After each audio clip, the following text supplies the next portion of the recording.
Vandeham Sri Guru Sri Juta Padakamalam Sri Gurun.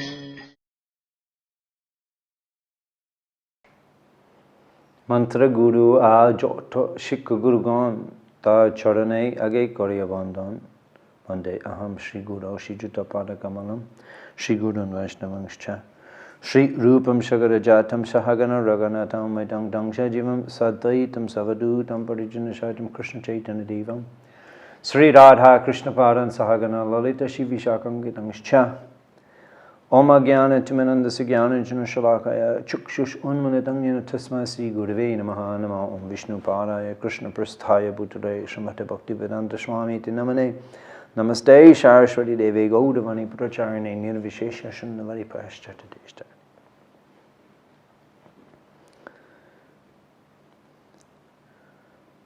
In our previous lesson, chapter 1 of Nectar Devotion, Characteristics of Pure Devotional Service, we examined the 6 characteristics of pure devotional service and at what stage they manifest. We examined the stages of Kleshagni and Shubhadha in detail. We explained the 4 kinds of effects of sin and how devotional service has the power to nullify all kinds of sinful reactions. And we discussed how Krishna consciousness movement is the highest welfare activity. In the lesson today, lesson 4, we're going to be studying chapter 2 of the Nectar Devotion, the first stages of Bhakti, and the title is Sadhana Bhakti. On the first page of his purport to this chapter, Srila Prabhupada is paraphrasing Rupa Goswami's analysis of the Bhakti Shadananam Bhava Prema Cheti Tridodita, the 3 types of bhakti, sadhana bhakti, bhava bhakti, and prema bhakti. And as we mentioned, the 6 characteristics of pure devotional service that were analyzed in the previous chapter are here linked to the different types of bhakti and the respective stages at which they develop. And that's described in the first page of Prabhupada's purport, and you have diagrams of that in your student material. So let's go back to our overview of this first wave of this division. We're in the Purva Vibhag, the Eastern Division, and that's dealing with Shamanya Bhakti, Bed, the different types of basic foundational bhakti, and Bhagavad Bhakti Bed, and Shamanya Bhakti is what we've covered so far. We've covered the opening verses of the Bhakti Rasamrita Sindhu, the Mangalacharan, objective of the book, the obeisances offered to the readers, and the obeisances offered to the great Acharya Sanatana Goswami, and then benedictions to the readers, then an overview of the book, then definition of pure devotional service, and then the 6 characteristics of pure devotional service. Now the 3 stages of pure devotional service are described, and how the 6 characteristics manifest at the 3 levels of the 3 categories of pure devotional service. This has all been discussed up to this point in the Bhakti Rasamrita Sindhu. It's been discussed in Srila Prabhupada's Nectar Devotion. It's been discussed in our subsequent 3 lessons of the Nectar Devotion Bhakti Shastri study. So now we're entering the second wave, the Lahari, of this Purva Vibhag, Eastern Division, and this second wave is dealing with Sadhana Bhakti. And we'll see chapters 2 to 16. We'll be dealing with this, and this Sadhana Bhakti topic, it includes both Vaidhi Sadhana Bhakti and Rag Marg Sadhana Bhakti, and we'll also be briefly discussing those in this lesson in chapter 2. And subsequent to that, chapter 17 and 18, we'll be discussing Bhav Bhakti. And in chapter 19, Prem Bhakti, and in that way we will conclude the study of the Purva Vibhag of the Bhakti Rasamrita Sindhu, and the first 19 chapters of Srila Prabhupada's Nectar of Devotion, the summary study of the Bhakti Rasamrita Sindhu. Now, it's interesting, the discussion now Srila Rupa Goswami brings up is the eligibility for beginning to practice pure devotional service. Srila Prabhupada is commenting, in this connection, Srila Rupa Goswami suggests that the person eligible for Krishna consciousness or devotional service can be classified by his particular taste. Swalpa ruchi eva shad bhakti tattva vobidik. Rupa Goswami is composing the verse. That's text number 45 of the first chapter of the Bhakti Rasamrita Sindhu. And Prabhupada has translated that for persons who have a natural taste for understanding books like Bhagavad Gita and Srimad Bhagavatam, devotional service is easier than those who are simply accustomed to mental speculation and argumentative processes. Prabhupada's continuing. He says that devotional service is a continual process from one's previous life. No one can take to devotional service unless he has had some previous connection with it. So that means the devotional service means what? What's being referred to here? That meaning the practice of Uttam Bhakti, as Rupa Goswami has defined, wherein Anukulena Krishna Anushilanam Bhaktir Uttam.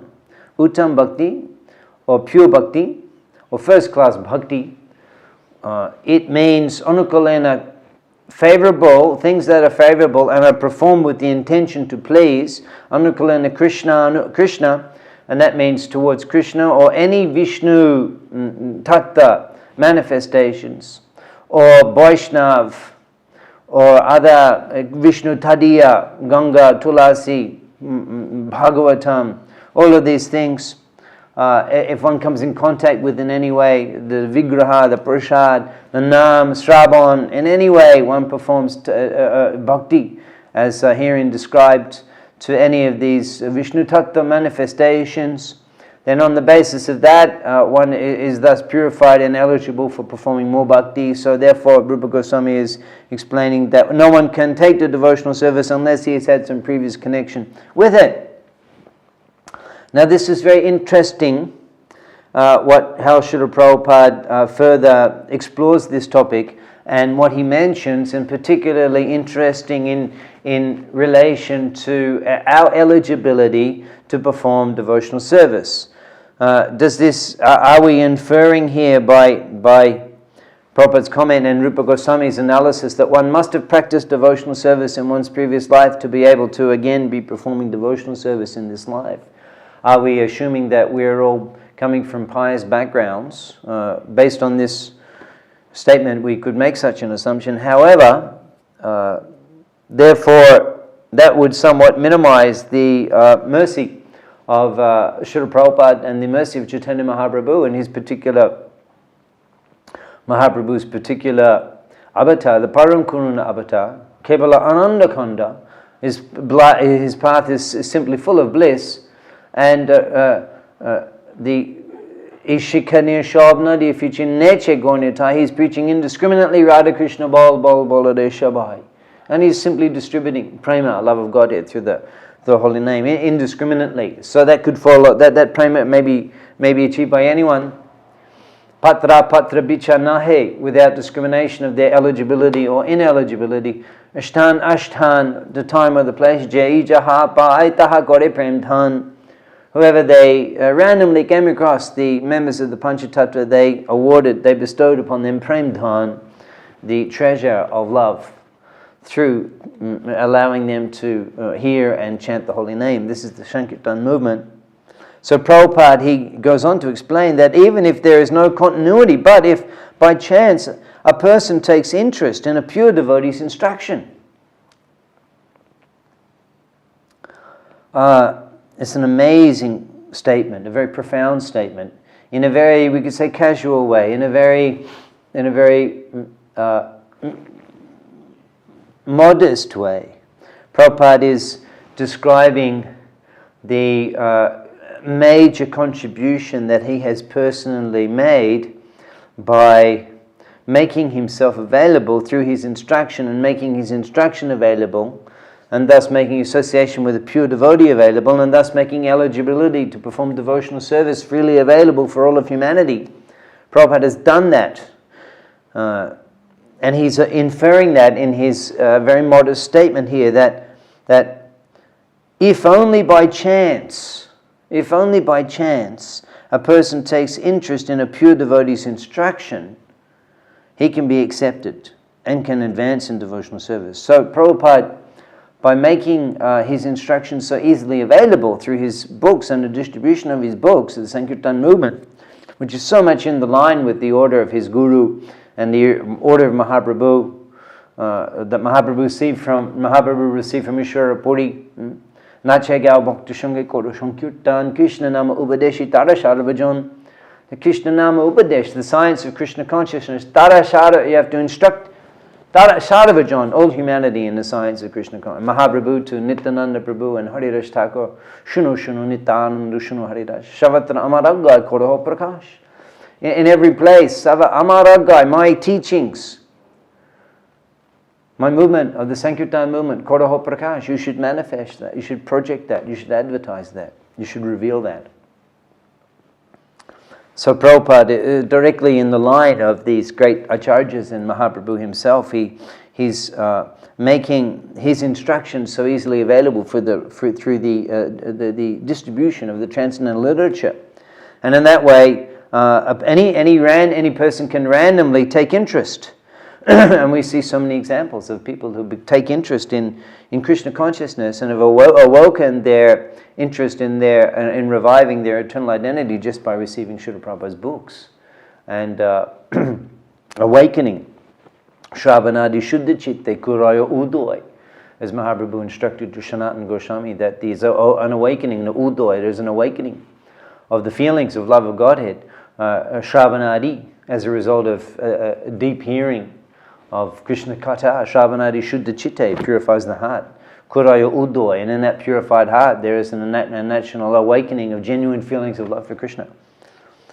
So in that way, by following Srila Prabhupada's instructions, Prabhupada has actually given us such a treasure to be able to perform pure devotional service under the shelter of the great Acharya, Srila Rupa Goswami Prabhupada. And here Prabhupada is explaining how we've become eligible to perform pure devotional Uttam Bhakti at the stage of sadhana, because simply of becoming interested in reading his books.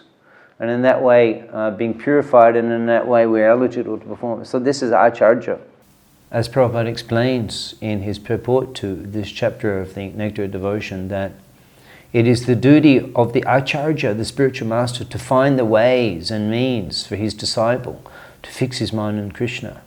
This is the beginning of sadhana bhakti. So Prabhupada has that duty of finding the way, the means by where the disciple can fix his mind on Krishna. Prabhupada has so expertly fulfilled that duty by providing his books, which are so interesting and presented in such an interesting way to involve the mind of the sadhaka, and in that way begin the process of hearing, and subsequently everything Shravanadi Shuddha Chitte, based on that hearing that Prabhupada's books facilitate, their whole devotional creeper again begins to flourish, and they can be accepted to advance in devotional service. Srila Rupa Goswami now defines the practice of sadhana bhakti. Kriti saddha bhaved sadhya bhava sa sadhana bidha. This you can find in the Madhya Lila, Mahaprabhu's teachings to Sanatana Goswami, Madhya Lila, chapter 22, Chaitanya Charitamrita. You can find this verse mentioned there. And the translation that Srila Prabhupada, this is the second verse of the second chapter of the Bhakti Rasamrita Sindhu. When transcendental devotional service by which love for Krishna is attained is executed by the senses, it is called sadhana bhakti, or the regulative discharge of devotional service. The word for word given by Srila Prabhupada in his translation, Krita sadhya, executed by the senses, bhavet, should be, sadhya bhava, by which love is acquired, sa tat, sadhana bidha, it is called sadhana bhakti. Nitya siddhasya bhavasya, Prakatyam hridi sadyata. Such devotion eternally exists within the heart of every living entity. The awakening of this eternal devotion is the potentiality of devotional service in practice. These verses are commented upon by Srila Prabhupada in his purport in this chapter of the Nectar of Devotion. Midway through the next page, this is page 20 on this edition of Prabhupada's Nectar of Devotion, Prabhupada's explaining this translation.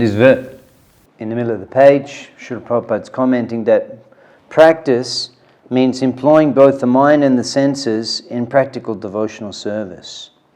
And Prabhupada a little further down comments that this practice is not for developing something artificial.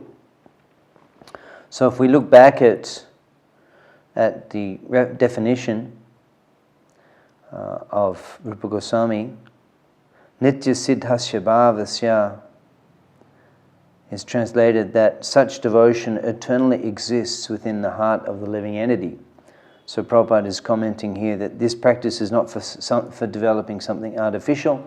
And then Srila Prabhupada gives some analogies to help us understand this principle, this concept, that the love of Krishna is eternally Nitya Siddhasya Bhavasya, is eternally existent in the heart of the jiva, and but it has become dormant. It has become inactive, and it has to be revived.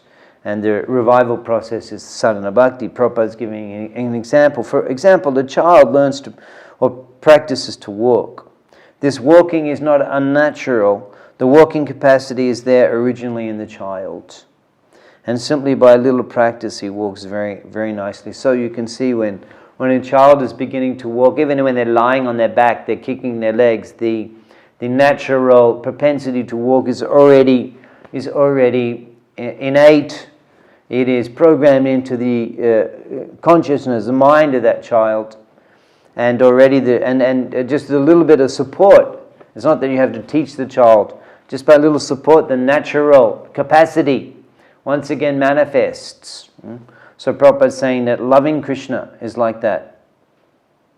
Rupa Goswami is saying that loving Krishna is like that, and is saying that what sadhana means the practices which will help to awaken that natural state, those natural qualities, that natural consciousness. Similarly, Krishna consciousness cannot be aroused simply by practice. Actually, there is no such practice. When we wish to develop our innate capacity for devotional service, there are certain processes which, by our accepting and executing them, will cause that dormant capacity to be invoked. Such practice is called sadhana bhakti. Another analogy Prabhupada gives further into the purport. These practices will help one become cured of madness, as a man's mental disease is cured by the direction of a psychiatrist. So this sadhana bhakti cures the conditioned soul of his madness under the spell of material illusion. Very useful analogies that Srila Prabhupada has given. The child walking, in other words, the innate capacity to walk is there in the child, and just with a little support.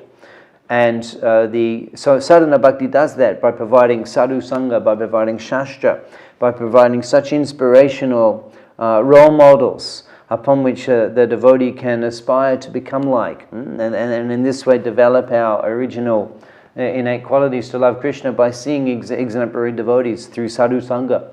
And another example is here that the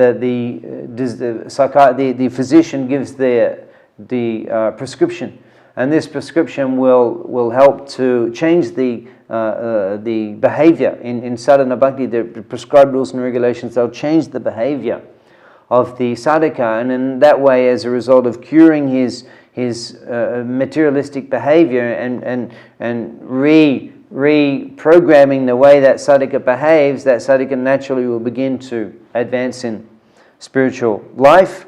And this is the process, this is the effect of sadhana bhakti. In 1972 in Mumbai, Srila Prabhupada was lecturing on the Nectar of Devotion, and in regard this topic of the sadhana bhakti and the definition of sadhana bhakti, Srila Prabhupada gave another example, just like he was giving an example of, he'd seen in the West how when a car breaks down on the road, then gentlemen will, and India also, gentlemen you will gather forces, and from behind the car you can push that car, and then, at least when I was a kid, we used to be able to do this. I don't know about cars nowadays, and maybe in India still you can do it. If it's in, you put it into second gear, and then you push, and then gradually you take the clutch off, and then that will kick. It's called kick-starting. You kick-start the engine. In the case there's a flat battery, you can see that. So perhaps Prabhupada had seen this on occasion, how you push, and then it cluck, cluck, cluck, cluck, the engine starts, and then boom. So Prabhupada seeing this analogy, using this as an analogy in his lecture in 1972 in Mumbai. Let's hear what Srila Prabhupada said. So the fact is that we have got devotion for Krishna. That is fact. But some way or other, we are separated and we are forgotten. So as soon as by this regulative principle, by the order of the spiritual master, by the injunction of the Shastra, we begin devotional service, that just like our students do here, this devotional service is the pushing process. And as soon as the engine comes, then automatically, cluck, cluck, cluck, cluck, cluck, cluck, cluck, no more pushing. Automatically, this pushing, the process is required. Rupa Goswami goes on to, at this point, differentiate between two types of sadhana bhakti. And these are explained by Srila Prabhupada on the bottom of the subsequent page in his purport to this section. Now this sadhana bhakti or practice of devotional service may also be divided into two parts. And Prabhupada's explaining. The first part is called service according to the regulative principle. One has to follow these different regulative principles by the order of the spiritual master or on the strength of the authoritative scriptures. Actually the word vaidhi means rule. Vaidhi means rule. And the viti, nishad viti, means the forbidden, nishad viti, and the vidhi means injunctions that have to be followed. So vidhi nishad. So the vidhi means the rules. And here, this practice of sadhana means the practice of sadhana, which is predominantly based upon the rules that have to be followed. Like we'll hear a much more detailed description of sadhana bhakti in the subsequent chapters, but as we're explaining briefly to understand the distinction between vaidhi sadhana and raganuga sadhana. The activities that we're practicing every day, such as hearing Srimad Bhagavatam and chanting the holy name and worshipping the deity, taking darshan of the deity, wearing the garland of the deity, drinking the charnamrita of the deity, putting on the tilak, wearing the tilak of Sri Hari, bowing down to the Lord, serving the Vaishnavas, accepting the prasad, etc. These are Choishati Shadan Anga, 64 angas, or activities of devotional service, of which there are 5 principal items that are Sadhu Sanganam Kirtan Bhagavat Sraban Madhurava Srimurti Shadaya Shebon. The association of the devotees, hearing Srimad Bhagavatam, chanting the holy name, residing in the holy dham, and worshipping the deity. Shakal Shadana Shreshto E Bachanga. These 5 items are the most powerful of all the items of sadhana, because Krishna Prema Janamaya E Pacha Alpashanga. Even a practice of one of the 5, or even a little of any of the 5, or part combination, some of them, Alpashanga, E Pacha Ranga, Krishna Prema Janamaya, that can awaken. And examples are given in the various shastras of who just by hearing. In fact, in the subsequent chapters when we discuss the Panchanga Bhakti, these 5 items, Choishati Sharananga, 64 items, and the Panchanga Bhakti, the 5 important items, they'll all be discussed in more detail. So these are the vidhi that are practiced in the Vaidhi Sadhana Bhakti. And Srila Prabhupada goes on to explain further that another part of Sadhana Bhakti is called Raganuga. Now, Raganuga refers to the point at which, by following the regulative principles, one becomes a little more attached to Krishna and executes devotional service out of natural love. And we'll see when we come to chapters 15 and 16 of this section of the Nectar Devotion. In this Purva Vibhag of the Bhakti Rasamrita Sindhu. Rupa Goswami will describe in complete detail Raga Marg Bhakti, and whereby, as distinct from following the rules and regulations from Shastra and Guru, in the Choishati Sharananga Vaidhi sadhana process, in Rag Marg Bhakti, a devotee will particularly, as Prabhupada mentioned, see natural love. He'll be particularly cultivating a mood of one of the residents of Vrindavan, and following the mood of that Brajabasi, one will practice sadhana, and specifically with the objective of awakening the Braja Prem. And this is explained further in more detail in the Kaviraj Goswami's Chaitanya Charitamrita, that regarding the specific quality of the Chaitanya Avatar.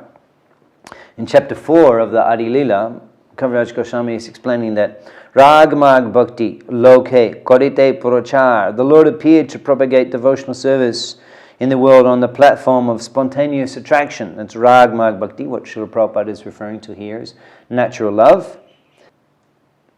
In relation to Rag Marg, particularly, we will be inferring the Vatsalya and the Sakya, Vatsalya and Madhurya Rash, which is specifically enjoyed and relished in Sri Vrindavan Dham, and to bestow upon all humanity this achievement of Braja Bhakti, Braja Prem, Mahaprabhu appeared.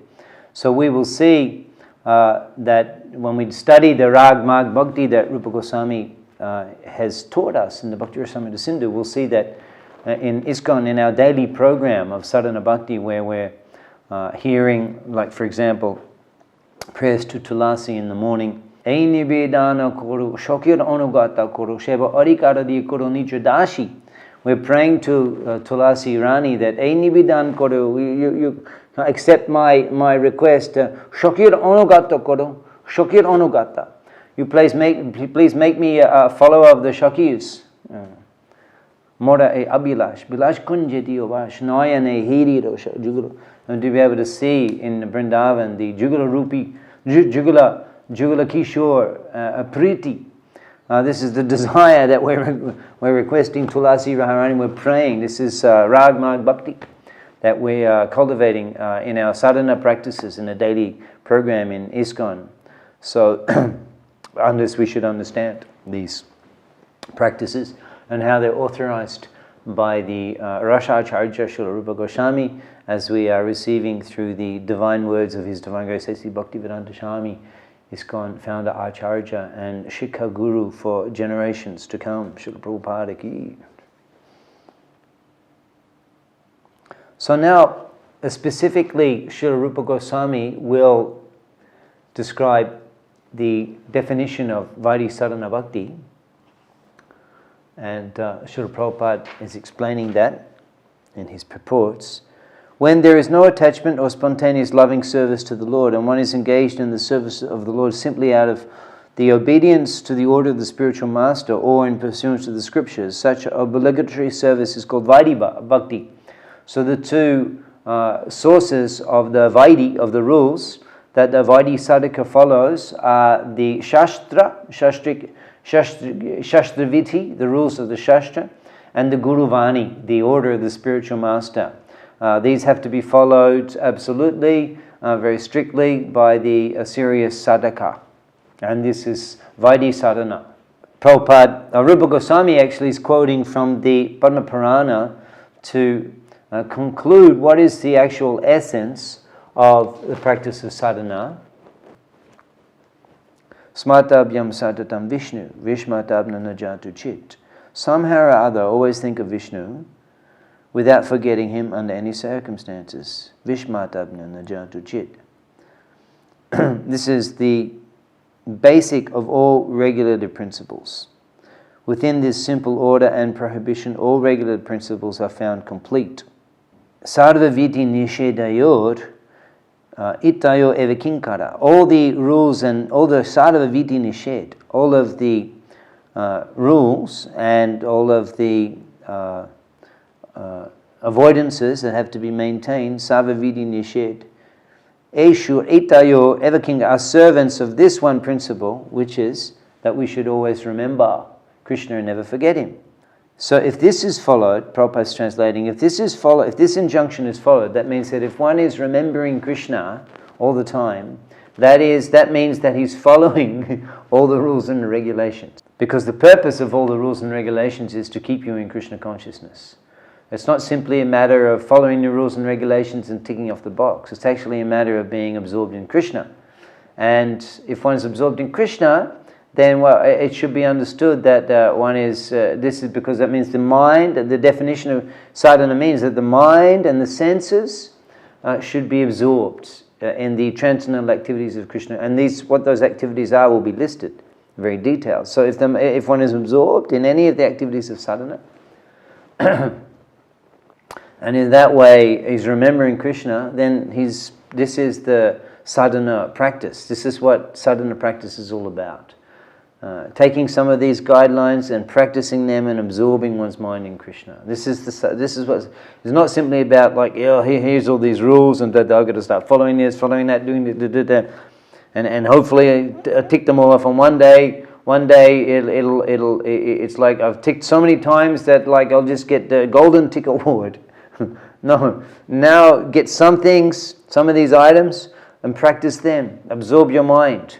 And be Krishna conscious. Remember Krishna. This is sadhana practice. By this practice, and gradually more and more, one will be able to absorb one's mind. That is a sadhana. That is start with the objective. Don't start with the rules. Start with the objective, which is manmana bhavamad bhakta smartavyam satatam Vishnu vishmatabna najatu chit, to always be remembering me. That is the goal of sadhana, and whatever the items of sadhana that are conducive for you to be absorbed in a state of constant remembrance of Sri Hari, practice those. That is sadhana bhakti. So we can conclude that Srila Rupa Goswami's instructions, they're very practical and they're very scientific. It is simply a matter of practicing. We're clear already what is pure devotional service. Is to do things that Krishna likes, to do them with the intention to please Krishna, to do them constantly, and not, whilst doing them, not to have desire for being liberated or not to have desire for getting material remuneration. Shilanam, acting in that way, devotional service practice in that way, Shilanam Bhaktir Uttam. This is pure devotional service, and we can practice that at the level of sadhana by taking some of these 64 items and absorbing our senses and mind in Krishna. Through these items, that's perfect practice of sadhana bhakti. That can be done very easily. Those few components, pure devotional service, not for me, not for liberation, not for material remuneration, something Krishna likes. They're the 64 items. And do it to please Krishna. Performing these 64 items in such a way to please Sri Hari, do that as much as possible without desiring. Absorbing one's mind in that practice, that is perfection of sadhana. Now, Rupa Goswami is explaining that if you do that, you can begin to experience awakening of bhava. This is the Bhakti Rasamrita Sindhu. This is the science. So the next question comes up that Rupa Goswami addresses is Vidi Nitta Sarava Vanasrama Adishu. That in relation to following the Varnasram Dharma. In case we were to begin at this stage to begin to question, okay, so that means Smartavyam Satatam Vishnu, all I have to do is constantly remember Vishnu, Vishmatabna Najatu Chit, and not forget Vishnu at any time, and I don't have to worry about any other rules. Because Sarva Vidi Nisheda Sarva Vidi Nisheda Esho Etayo Evakinkara. That all of these rules and regulations are simply servants of this other rule, which is to always remember Vishnu and never forget him.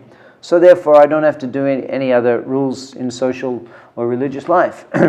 So in this regard, Rupa Goswami is explaining that whilst practicing the vidhi of remembering Sri Hari and following the scripture and following the order of the spiritual master, one should do that whilst practicing Varnasram Dharma. Whilst practicing Varnasram Dharma. The regulated Prabhupada's translating, this regulated principle is applicable to all varnas and asrams, the castes and occupations of life. If the whole society performs its respective duties, that means according to the varnasram system, respective duties, if the society performs them and remains in Krishna consciousness, practicing Vaidhi Sadhana Bhakti, and practicing the different items of sadhana without a desire to enjoy the result, simply to please Sri Hari, as much as absorbing their consciousness in that as much as possible, then whilst doing that they perform their varnashram duty, then there's no doubt that all members will live peacefully and happily without wanting the necessities of life. The whole world will be turned into Vaikuntha, a spiritual abode. Very profound vision that Srila Prabhupada has here. It's not simply that our life is going to go on and we're material life, and no, you become a Rupanuga and you do this scientific method of practicing Uttam Bhakti according to the Vaidhi practice of the 64 items, then you can expect a change, a major change in your life, and you can turn your whole environment into the Vaikuntha realm simply by practicing this science of Bhakti, Bhagavad Bhakti, as given by the great Acharya, Srila Rupa Goswami. And you can carry on with your varnashram duties and in that way live a perfect life. Here is the process. So this should be accepted, this should be followed. This should be embraced wholeheartedly in one's life. One should make the practice of sadhana bhakti the main interest in one's life. And follow varnashram dharma in order to maintain a livelihood. That's Prabhupada's mission, to teach us how to live in that way and perfect our lives very, very naturally and very easily. So this should be embraced, and this message should be, instructors should be educated, should be made known to all of humanity. So we should try our best to propagate the mission of Srila Prabhupada, propagate the distribution of his transcendental teachings through his literature, and the training programs which help those who receive the transcendental literature to apply these teachings in their life. We should try to make the propagation of this transcendental wisdom the main objective of our life. In this chapter we discussed the eligibility for the practice of pure devotional service, and we explained how Srila Prabhupada mentioned how if one is fortunate to become interested in the instructions of a pure devotee, then his eligibility to practice devotional service is immediately awarded to him as a result of the purification he experiences as a result of the hearing that he's being facilitated by that pure devotee, and how this very much reflects the glorious activities of Srila Prabhupada, who's made the eligibility and facility he's made the eligibility to practice devotional service. He's facilitated that for humanity at large through the distribution of his transcendental literature and training of his followers in a form of the International Society for Krishna Consciousness. And we discussed the definition of sadhana bhakti with the analogies that explaining the Srila Rupa Goswami's original verse in reference to analogies that Srila Prabhupada cited, just like the child who has a natural propensity to walk with a little support, very easily walks. So similarly, sadhana bhakti awakens our natural propensity to love Krishna, which is inherent in the soul. And the rules and regulations of sadhana can be likened to the prescription of the physician, who can train us, who by following such rules and regulations we can behave in such a way as to purify our lives.